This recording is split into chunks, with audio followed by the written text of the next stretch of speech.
எங்க வேணாலும் இருக்கலாம். மலேசியால இருக்கலாம், சிங்கப்பூர் இருக்கலாம், அமெரிക്കയിൽ இருக்கலாம், റഷ്യ കൂടെ இருக்கலாம். കുറച്ചിരുന്ന് സംസാരിക്കാം.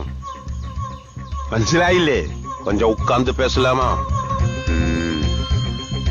இருக்கு.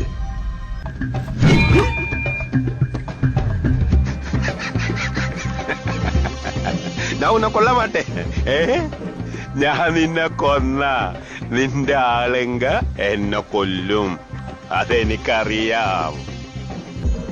മനസ്സിലായോ? അല്ല പുണ പാട്ടാ പോറാ.